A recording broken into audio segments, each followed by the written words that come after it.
Her skin felt like sun-warmed glass. Commander Kalen Vance stood so close to Empress Cilia he could feel the faint, rhythmic hum vibrating beneath her collarbone. He shouldn't be this close. It violated every Terran protocol on the books.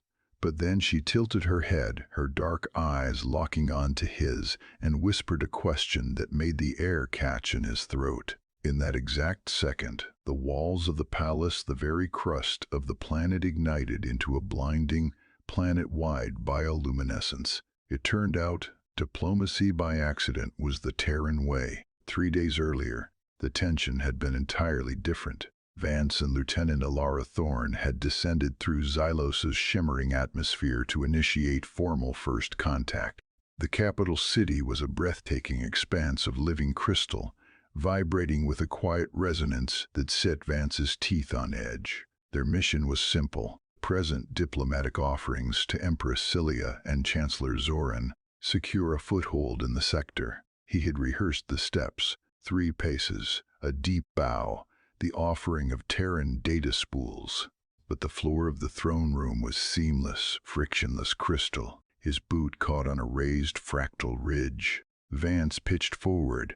His hands threw themselves out to brace his fall, finding instead a slender, towering spire of carved light, a 3,000-year-old sacred Xylari memorial sculpture. It didn't just break. It detonated into a million glittering shards that rained across the silent hall. Chancellor Zoran had looked ready to order an immediate execution. Instead, Empress Cilia had risen from her throne. She hadn't looked angry. She had looked utterly fascinated by the vulnerable, sprawling Terran on her floor. The executions never came. Cilia halted the proceedings and dismissed her guards. She demanded isolated, closed-door meetings with the clumsy commander. At first, Vance thought it was an interrogation.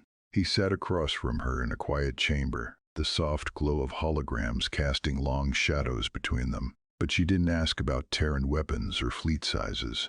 She asked about how humans chose their mates, how they handled grief, how they held each other when the night was too quiet, and Vance found himself answering. He watched the way the crystalline facets along her jawline shifted color when he spoke about Earth. The quiet space between their words grew heavier with every session. He noticed the way her breath hitched when he explained the concept of holding hands.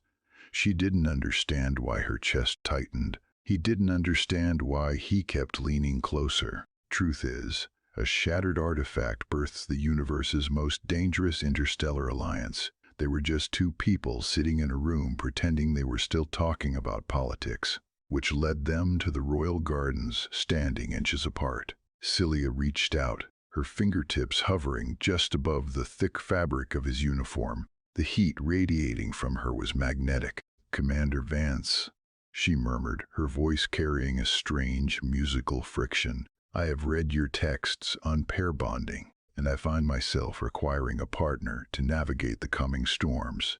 She stepped into his space. "I am asking if you are claimed." He couldn't breathe. Before he could form a response, her emotions spilled over. The crystalline flora around them flared a brilliant, undeniable crimson. The light rushed outward, a wave of bioluminescence that cascaded through the palace, down the spires, and across the entire planet. Footsteps shattered the moment. Chancellor Zoran stormed into the garden, bathed in the scandalous red light. "Empress," Zoran gasped, glaring at Vance, "your display. The entire system sees it. The Drakari faction has intercepted the signal. Warlord Vorath considers this an insult to their proposed treaty." Vance slowly stepped back, the warmth of her leaving his skin cold. He swallowed hard. They had just incited a galactic diplomatic crisis. The air in the throne room tasted like static and fear. Warlord Vorath did not walk. He impacted the floor. The Drakari commander was a mountain of dark scales and scarred armor, his heavy battle cruiser humming ominously in the courtyard outside. Vorth hurled his gauntlet down, the heavy metal clattering against the frictionless crystal. A formal challenge, a battle to the death. Vance felt the cold draft of the vast hall sink into his bones. But his eyes weren't on the towering warlord. They were on Cilia. Her crystalline crown flared a sharp, jagged violet color of raw panic. She stepped in front of him, an instinctive shield, her hand trembling just enough for Vance to notice. He hated the way her fear felt heavy in his own chest. He stepped around her, his shoulder brushing hers, a silent promise. He wasn't going to let her fight this alone. But before Vorath could ignite his plasma blade, the palace alarm screamed. It was a sound that vibrated deep in the teeth. Holographic displays burst into existence above the dais, washing the room in the harsh, flat light of deep space sensor telemetry. An artificially triggered stellar collapse. The Omega sector was tearing itself apart. 3 populated worlds caught in the gravity well of a dying star. Vance stared at the data.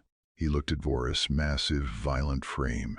He looked at the gentle, humming resonance of Cilia's living architecture, and something clicked. "The trial is paused," Vance said, his voice cutting through the klaxons. Vorath bared needle-like teeth, but Vance didn't flinch. Instead, he stepped closer to the warlord, pointing at the dying star in the hologram. "You want to prove who is stronger?" Vance asked, his pulse hammering a frantic rhythm against his collar. "Help me kill a star." Truth is, breaking rigid traditions was the only way to forge sustainable progress. Vance didn't offer a fist, he offered a grid. He orchestrated the madness in real time. It was a chaotic 3-way military operation. He stood between Cilia and Vorath, his hands flying across the tactical interface, the heat of the Drakari warlord on his left, and the soothing rhythmic hum of the Alien Empress on his right. "Vorath, push your warships to these coordinates," Vance ordered, his throat dry. "Cilia, deploy your resonance tech on his hulls. We don't fight the collapse. We guide it." Reframing destructive anomalies into tools for preservation, that was the Terran way. They watched the monitors, breathless. The Drakari engines screamed, carrying the delicate singing crystals of Xylos directly into the fire. The resonance frequencies hit the collapsing star, catching the chaotic magnetic fields, squeezing the mass inward. A blinding flash. Then, silence. The star didn't go supernova. It compressed, shrinking down into a dense, stable white dwarf. The Omega sector was safe. Vorath stared at the telemetry, his broad chest heaving. He slowly turned to Vance. The warlord's hardened expression cracked. It turned out, when the galaxy's fiercest warriors are outmaneuvered by the power of coordination, they don't rage, they bow. "The challenge is conceded," Vorath rumbled, the sound vibrating through the floorboards. He looked at Cilia, then at the human who had commanded them both. "Your mate has value, Empress." When the heavy doors finally hissed shut behind the Drakari delegation, the silence left behind was deafening. Vance exhaled, leaning heavily against the holographic console. His muscles shook from the adrenaline crash. Then he felt it, the soft, sun-warmed glass of her hand sliding over his. Cilia stepped into his space, her bioluminescence settling into a deep, steady gold. The crisis was over, but the gravity between them had only intensified. "You saved them," she whispered, her gaze dropping to where their fingers tangled together. "You saved us. We did it together," Vance replied softly.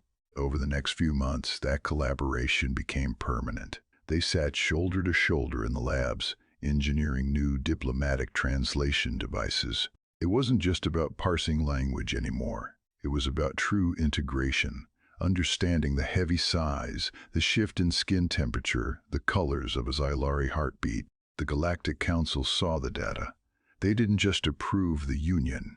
They weaponized it, appointing Vance and Cilia to lead a newly established cultural integration program across the universe. But in the quiet dark of their quarters, none of the titles mattered. Vance reached up, tracing the smooth, crystalline edge of her jaw. Cilia leaned into his touch, closing her eyes as a soft pink glow flushed through her collarbone. He didn't need a translator to know what that meant. He just needed her to stay exactly where she was.